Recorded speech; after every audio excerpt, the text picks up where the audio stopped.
Good luck for all student. जैसा आप यहाँ पर देख रहे हैं, बही खाता तथा लेखा शास्त्र द्वितीय प्रश्न पत्र। अब जर्नल कॉमर्स में 2 पेपर नहीं होते हैं। जर्नल कॉमर्स में जो केवल एक ही पेपर होता है अकाउंटेंसी का।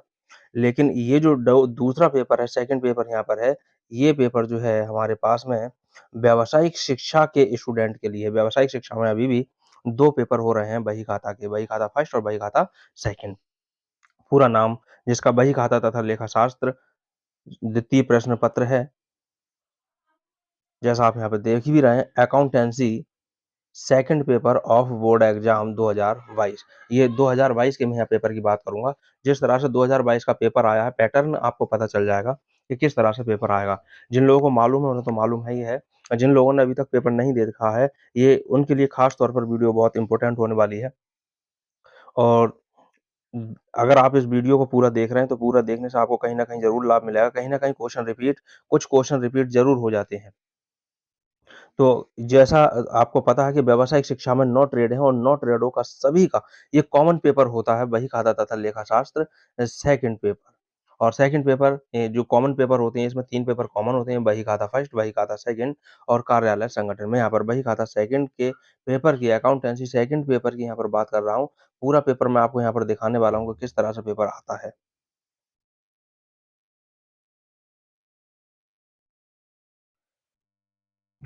तो जैसा आप यहाँ पर देख रहे हैं, आपको यहाँ पे बिल्कुल दिख रहा है कि ये हमारे पास जो है, यहाँ पर विषय कोड यहाँ पर ये लिखे हुए हैं, और ये पेपर का संकेतांक है, जो प्रश्न पत्र संकेतांक कहलाता है। पेपर का कोड यहाँ पर कहलाता है ये पेपर कोड। विषय दे रखा है जैसा कि यहाँ पर बही खाता तथा लेखा शास्त्र, और ये पेपर जो आपको दिख रहा है 2022 का ये पेपर है। और ये जो पेपर है होता है बही खाता सेकंड का, जो बही खाता सेकंड है, अकाउंटेंसी सेकंड का है, यहाँ पर किन-किन के लिए है, ये यहाँ पर आशुलिपि एवं टंकण हिंदी, आशुलिपि एवं टंकण अंग्रेजी, विपणन, विक्रय कला, टंकण हिंदी एवं टंकण अंग्रेजी, इन सभी के लिए कॉमन पेपर होता है। सबके कोड यहाँ पर ये अलग-अलग यहाँ पर दे रखे हैं। ये सब विषय कोड हैं। पेपर कोड जो होता है वो ये होता है। अगर आशुलिपि एवं टंकण हिंदी के स्टूडेंट हैं तो उसमें इसका जो कोड होगा वो 2017 रहेगा इसका, सॉरी 517 इसका कोड रहेगा। तो इस तरह से ये पेपर का पैटर्न है, जो स्वरूप में मैंने आपको दिखा दिया, इस तरह से ये चीज़ें आपको मिलेंगी ही मिलेंगी। कोड मैंने आपको यहाँ पे दिखाई दिया। बाकी ये सेंटर जो कोड है चेंज भी हो सकता है, लेकिन ये चेंज जो भी कुछ होगा वो आपको परीक्षा केंद्र पर बता दिया जाएगा कि आपको ये कोड यहाँ पर भरना है। लिखते समय विषय, आप विषय के कॉलम में विषय को ही लिखेंगे। विषय के कॉलम में विषय लिखेंगे। जो भी आपका विषय इनमें से यहाँ पर दे रखा है, इनमें से जो भी विषय है वो लिखा जाएगा। प्रश्न पत्र में आप इस चीज़ को यहाँ पर प्रश्न पत्र में लिख सकते हैं, या फिर केवल वहाँ पर केवल प्रश्न पत्र में द्वितीय या सेकंड लिख सकते हैं। आगे की बात करते हैं कि आखिर इसके अंदर क्वेश्चन क्या आते हैं, ये सबको पता है। इंस्ट्रक्शन में 15 मिनट जो है वो पढ़ने के लिए दे रखे होते हैं क्वेश्चन पेपर को। तो इस तरह से वो यहाँ पर इंस्ट्रक्शन है, मैं आगे आपको यहाँ पर दिखाने वाला हूँ। तो क्वेश्चन किस तरह से आए थे।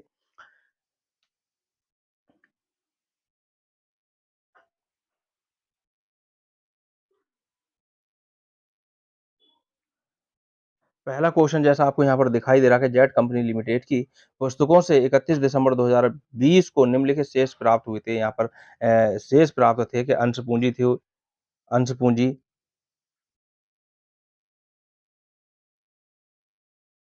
यहाँ पर जो अंश पूंजी है 10,000 समता अंश, पूर्णतः तो 10 रुपए वाले हैं, मशीनरी ये है, और ख्याति इतनी दे रखी है, भूमि भवन ये दे रखा है, और 12% जो ऋण दे रखा है, 12% ऋण पत्र हैं, 2 लाख रुपए है। एक्स कंपनी लिमिटेड के अंशों में विनियोग जो था इतना था। प्राप्य पत्र जो थे वो 50,000 रुपए के थे। देनदार थे 1,50,000 के थे। इसी तरह से आगे लेनदार जो है वो 1 लाख रुपए हैं। असुरक्षित बैंक ऋण जो हमारे पास में ये 1 लाख रुपए, करों के लिए जो प्रावधान है 50,000 है। 12% ऋण पत्रों के निर्गमन पर बट्टा है 5,000 रुपए, और यहाँ पर प्रस्तावित लाभांश 55,000 रुपए है।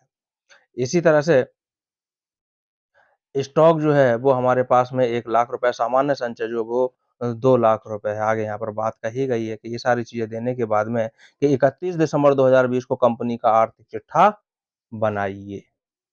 यानी इन सारी चीज़ों से हमें आर्थिक चिट्ठा बनाना है, और ये क्वेश्चन जो है वो हमारे पास 8 नंबर का। मैं यहाँ सॉल्यूशन नहीं बता रहा हूँ, मैं क्वेश्चन ही आपको यहाँ दिखा रहा हूँ कि क्वेश्चन जो है वो इस तरह से आया था। तो इस तरह से हमारे पास में एक क्वेश्चन हमारे पास ये था मैंने आपको यहाँ ज़ूम करके भी दिखा दिया और वैसे भी दिखा दिया कि इस तरह से हमारे पास में क्वेश्चन आया था। और इसके बाद में फिर अथवा में क्वेश्चन दे रखा था और तो अथवा में क्वेश्चन या तो आप ये क्वेश्चन कर दें तब भी 8 नंबर मिलेंगे या फिर इसका आप ये वाला क्वेश्चन कर दें, ये अथवा में दे रखा है 31 दिसंबर 2020 को एबी कंपनी लिमिटेड की पुस्तकों में निम्नलिखित शेष थे। क्या शेष थे कि रहतिया जो था इनका वो 60,000 रुपए था, विक्रय 4,25,000 था, मजदूरी 50,000 क्रय 2,10,000 वेतन 25,000 विविध लेनदार जो थे वो 35,000 थे। इसी तरह से आगे और भी लेन-देन यहाँ पर दे रखे हैं कि डूबत ऋण जो है वो 3,000 है और नगद रुपया जो इनके पास रोकड़ है 2,000 है। बीमा व सामान्य व्यय जो है वो 7,500 है। लाभ-हानि खाता इनका क्रेडिट शेष है लाभ-हानि खाते का और 13,500 है। देनदार 50,000 है, अंश पूँजी जो है वो 1,00,000 मशीन एवं संयंत्र जो है वो 1,00,000 और संचय जो है वो 30,000 है और भवन 50,000 है। इसके आगे किराया दे रखा है कि किराया जो है वो 6,000 है, विनियोग जो है वो 30,000 अंतरिम लाभांश 10,000 इसके आगे अब समायोजनाएँ दे रखी हैं। अब समायोजनाएँ दे रखी हैं तो सीधी-सी बात है अंतिम खाते बनवाएगा। देनदारों पर 5% की दर से संदिग्ध ऋण हेतु प्रावधान करना है, मशीनरी पर 10% की दर से ह्रास लगाना है और 31 दिसंबर 2020 को रहतिया का मूल्य 75,000 था और आगे यहाँ पर अब बात आती है कि संचय हेतु 10,000 तथा लाभांश हेतु 15,000 प्रावधान कीजिए। आगे लिखा है उपरोक्त विवरणों एवं समायोजनाओं के आधार पर लाभ-हानि खाता, लाभ-हानि समायोजन खाता बनाइए। यानी 2 खाते यहाँ पर बनवा रहा है। लाभ-हानि खाता और लाभ-हानि समायोजन खाता। तो दोनों ही क्वेश्चन दे रखे हैं, कभी-कभी थ्योरी का क्वेश्चन भी अथवा में दे देता है। तो जो आपको आता है वो यहाँ पर किया जाए, पहले थ्योरी के क्वेश्चन को ही कर लिया जाए। फिलहाल यहाँ पर मैंने क्वेश्चन आपको दिखा दिया पहला क्वेश्चन। इसके बाद दूसरे क्वेश्चन की ओर बढ़ते हैं। अब दूसरा क्वेश्चन पहले तो जो अंग्रेजी में या ये हिंदी में यहाँ क्वेश्चन दिया है, यही क्वेश्चन यहाँ पर अंग्रेजी में दोनों दे रखे होते हैं। ये यहाँ पर हमारे पास अंग्रेजी में है। अगला क्वेश्चन की तरफ को बढ़ेंगे और अगला क्वेश्चन हमारे पास में दूसरा क्वेश्चन है। अब दूसरा क्वेश्चन हमारे पास है, एक्स कंपनी लिमिटेड ने ₹10 वाले 12,000 अंश ₹6 प्रीमियम पर क्रय करने के लिए आमंत्रित किया है, जिसको जनता को ये आमंत्रित किया, सीधी-सी बात है। भुगतान निम्न प्रकार से करना था कि आवेदन पर ₹2.50, आवंटन पर ₹7.50, प्रीमियम सहित ये ₹7.50 में प्रीमियम भी सम्मिलित है। प्रथम याचना पर ₹3 और द्वितीय याचना पर ₹3 की यहाँ पर माँग रखी गई है। इस तरह से ये हमारे पास माँग है। और आगे कहता है 14,000 अंशों के लिए आवेदन पत्र प्राप्त हुए। कंपनी कितने बेच रही है? कंपनी ने 12,000 अंशों के लिए आवेदन के लिए आमंत्रित किया था और यहाँ पर 14,000 अंशों के लिए आवेदन पत्र प्राप्त हुए हैं, यानी कि ओवर सब्सक्रिप्शन हो गया है।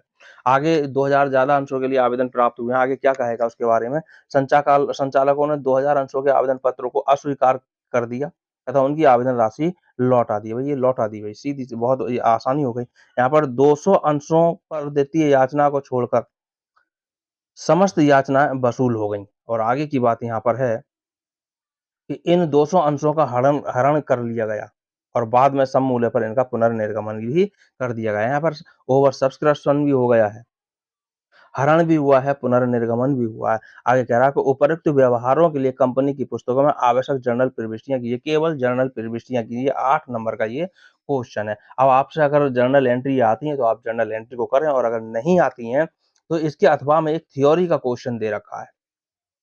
इसके अथवा में थ्योरी का क्वेश्चन दे रखा है, ये अथवा में दे रखा है कि समायोजन लेखों से क्या आशय है? अंतिम खाता बनाते समय इसकी आवश्यकता क्यों पड़ती है? क्या आवश्यकता है? क्यों इसको बनाया जाता है? समायोजन लेखों को क्यों किया जाता है?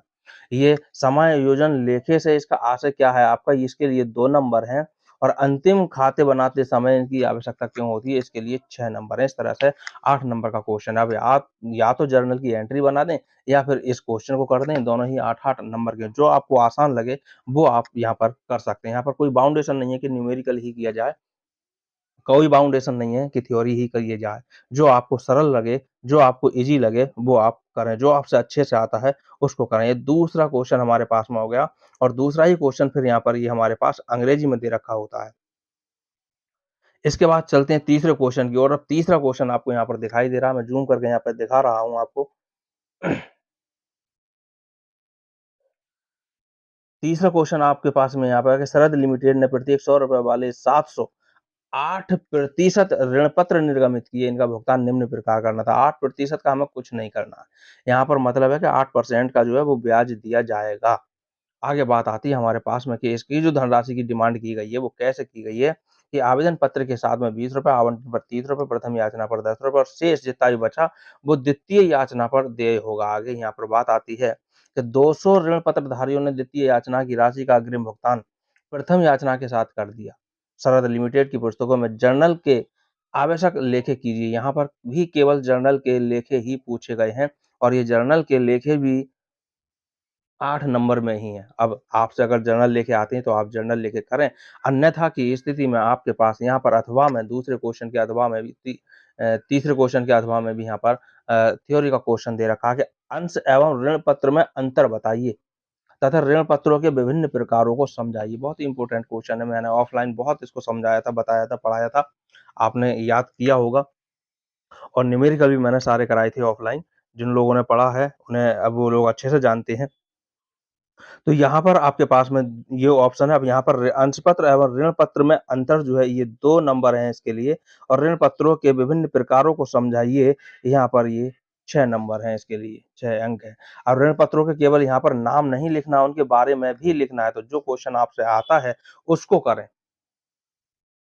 जो क्वेश्चन आपसे अच्छे से आता है उस क्वेश्चन को करें। ये क्वेश्चन हमारे पास तीसरा क्वेश्चन आ गया। अब इसके बारे में हम बात करते हैं। यहाँ पर हमारे पास इंग्लिश वर्ज़न यहाँ पर दे रखा है। अब शॉर्ट क्वेश्चन है, उन शॉर्ट क्वेश्चंस के बारे में हम बात करते हैं, तो शॉर्ट क्वेश्चन किस तरह से 2022 में आए थे, उसी तरह से आप देखें यहाँ पर। चौथा क्वेश्चन ये अब 18 क्वेश्चन होंगे, 3 क्वेश्चन हमारे पास लॉन्ग क्वेश्चन हो गए, अब 18 क्वेश्चन हमारे पास शॉर्ट होंगे 2-2 नंबर के। इसमें लिखा है चालू संपत्ति से क्या आशय है? पहला क्वेश्चन हमारे पास में आ गया जो 4 नंबर पर हमारे पास प्रदर्शित होगा। चालू संपत्ति से आपका क्या आशय है? अंशों के प्रीमियम पर निर्गमन से आपका क्या आशय है? बहुत अच्छे से आपको मालूम भी होगा ये। इसके बाद आता है कि अधिकार अंश क्या होते हैं? इसके बाद आता है ख्याति का मूल्यांकन कैसे किया जाता है? गुप्त संचिति का सृजन कैसे किया जाता है? इस इस तरह से प्राप्य बिल से आपका क्या आशय है?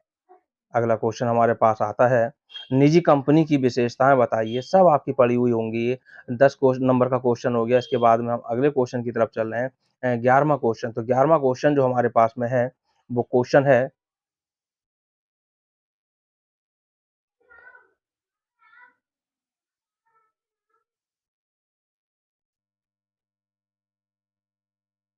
11वाँ क्वेश्चन हमारे पास में हस्तांतरण शुल्क क्या है? 12वाँ क्वेश्चन है पूर्वाधिकार अंश एवं संता अंश में अंतर बताइए और 13वाँ क्वेश्चन हमारे पास में है पूंजी संचय से क्या आशय है? अगला क्वेश्चन 14वाँ हमारे पास में है पूर्व दत्त व्यय का अर्थ समझाइए। क्वेश्चन कोई बहुत ज़्यादा कठिन क्वेश्चन नहीं है। संचय कोष क्या है? अगला क्वेश्चन हमारे पास अधिकृत अंश पूंजी से आपका क्या आशय है?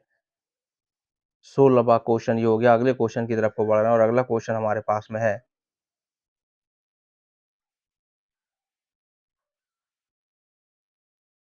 आयगत हानि से क्या आशय है? 18वाँ क्वेश्चन हमारे पास है भुनाए गए बिलों के दायित्व को समझाइए। 19वाँ क्वेश्चन है स्थगित व्ययों से क्या आशय है? 20वाँ क्वेश्चन है अंश एवं स्टॉक में अंतर बताइए। अगला क्वेश्चन हमारे पास लास्ट है संभाव्य दायित्व से आपका आप क्या समझते हैं? तो इस तरह से ये हमारे पास क्वेश्चन हैं। कुछ क्वेश्चन कक्षा 11 से भी आपको मिलने देखने को यहाँ पर मिलेंगे। तो इस तरह से हमारे पास में 21 के 21 क्वेश्चन हो गए। 4 तीसरे क्वेश्चन तक हमारे पास लॉन्ग क्वेश्चन थे और क्वेश्चन नंबर 4 से क्वेश्चन नंबर 21 तक हमारे पास ये शॉर्ट क्वेश्चन 2-2 अंक के क्वेश्चन हो गए। इस तरह से पेपर 2022 में आया था। इसमें से भी क्वेश्चन आपको 2023 के पेपर में भी 2023 के एग्ज़ाम के पेपर में भी आपको देखने को मिलेंगे। तो इसी तरह से आप यहाँ पर